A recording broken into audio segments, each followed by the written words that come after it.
Hola con todos, en esta oportunidad quiero hablarles sobre el artículo 10 de la Declaración Universal de los Derechos Humanos. Como parte introductoria, comenzaré hablando justamente de lo principal, que son la Declaración Universal de los Derechos Humanos. Quiero mencionar que los derechos humanos son aspiraciones de la humanidad, basadas en ciertos valores que buscan hacerla cada vez más humana. También son producto de la historia mil veces repetida en mil lugares, de la lucha por mejorar la existencia y las normas mediante las cuales el poder político reconoce esos derechos. Los derechos humanos tienen una triple dimensión: una dimensión ética que nos mueve a actuar en favor de nuestra dignidad, una dimensión política, pues el poder los reconoce para obligarse a respetarlo y promoverlos. Una dimensión política, pues al construirse esta norma son reclamables frente al Estado. Los derechos humanos no son concesiones de estados, son resultado de un ciclo en que ante un hecho de violencia, la dignidad es una parte de la sociedad, portadora de una moral crítica que actúa al poder político para que reconozca ese hecho y cree normas e instituciones que aseguren el disfrute de esa parcela de dignidad. Bueno, la dignidad de los seres humanos es integral, pero a fin de que se creen normas e instituciones que lo respeten. Los derechos humanos se han ido reconociendo poco a poco, conforme ha avanzado el proceso de la autoconciencia de la humanidad. Por ello, los derechos humanos y su respeto o violación son producto cultural, es decir, resultan del esfuerzo de cada sociedad hace por su propia dignidad en un momento determinado. El artículo 10 de la Declaración de los Derechos Humanos nos dice que toda persona tiene derecho, en condiciones de plena igualdad, a ser oída públicamente y con justicia por un tribunal independiente e imparcial, para la determinación de sus derechos y obligaciones o para el examen de cualquier acusación contra ella en materia penal. ¿Esto qué significa? Que mediante que nadie puede ser declarado culpable si no es oído y vencido en juicio, o sea que la culpabilidad sea probada por la parte acusadora. Las audiencias deben estar abiertas al público en general, incluidos los miembros de prensa, sin estar limitadas, por ejemplo, a una determinada categoría de personas. Debe observarse que, aun en los casos en que el público quede excluido del proceso, la sentencia, con algunas excepciones estrictamente definidas, debe hacerse pública, ¿no?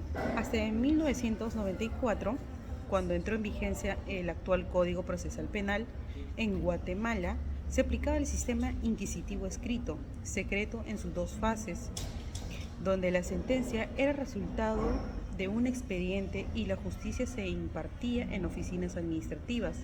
El Código Procesal Penal vigente estableció el juicio acusatorio, implementado en el proceso penal por audiencia, aplicando la oralidad en todas las fases. En la Constitución Política del Perú, en el artículo 2, nos menciona a la igualdad ante la ley, que nadie debe ser discriminado por motivo de origen, raza, sexo, idioma, religión, opinión, condición económica o de cualquier índole. En el artículo 24D nos dice que nadie será procesado ni condenado por acto u omisión que al tiempo de cometerse no esté previamente calificado en la ley, de manera expresa e inequívoca, como infracción punible, ni sancionado con pena prevista en la ley.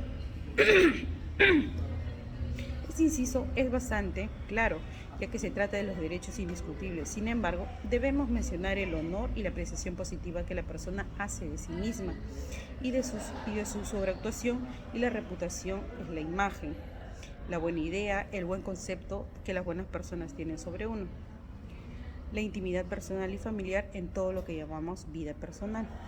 Tenemos una noticia extranjera. Para poner en contexto, en 1984, en el estado de Maryland, en Estados Unidos, una mujer anónima llamó a la policía porque había identificado a un sospechoso gracias a un retrato policial. Kirk Bloodworth, el ex marino que tenía 22 años por aquel entonces, fue rápidamente arrestado por la espantosa violación y asesinato de una niña de 9 años.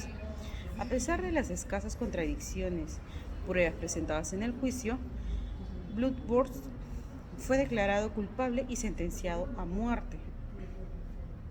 Bloodworth no paró de defender su inocencia hasta que en 1993, en la primera persona en Estados Unidos que fue liberada del corredor de la muerte gracias a las pruebas de ADN que demostraron su inocencia. Fue liberado después de más de 9 años en prisión, pero no fue exonerado completamente hasta el 2003. Otro hombre se declaró culpable del crimen en el 2004. El derecho a un juicio justo se encuentra en la esencia del artículo 10, otro artículo con el que los redactores de la Declaración Universal de los Derechos Humanos de 1948 una vez más trataron de evitar la repetición de las atrocidades de Alemania de Hitler, donde los jueces y tribunales acataron las órdenes del régimen nazi en vez de defender la causa de la justicia en el interés del pueblo. Algunas garantías para un juicio justo, incluido en el derecho de la presunción de inocencia, también se encuentra en los artículos 6, 7, 8 y 11 de la Declaración Universal de los Derechos Humanos. Como noticia peruana, tenemos como noticia donde habla una madre de joven que murió en la Galería Nicolini hace 6 años, donde ella menciona que no ha recibido ni un solo centavo. Los responsables de la muerte de los jóvenes deberán cumplir una pena de 32 años, pero se encuentran no habidos hasta el momento. Hasta el momento han pasado exactamente 6 años desde un gigantesco incendio consumió la gran parte de la Galería Nicolini, donde 2 jóvenes murieron calcinados al encontrarse trabajando encerrados en un contenedor en el último piso de este recinto. Y ahora la madre de uno de ellos, la señora Berta, cuenta la injusticia que vienen viviendo. Fue exactamente el 22 de junio del 2017 en las Malvinas, donde un gran incendio se llevó la vida de su hijo, sumado por la negligencia de estar trabajando encerrado bajo candado, y a pesar de que todas las pruebas y de tantos años, Berta aclaró que hasta el día de hoy no ha recibido ni un solo sol de indemnización. Lamentablemente, este hecho de injusticia hasta el momento no se ha esclarecido, aún los culpables no están cumpliendo la condena de vida. Nos trae a la plena reflexión de que lamentablemente tendremos que tener una economía suficiente para poder pedir que se haga justicia sobre el caso a tanto tiempo que ha pasado, y hasta el momento no hay los responsables cumpliendo su condena.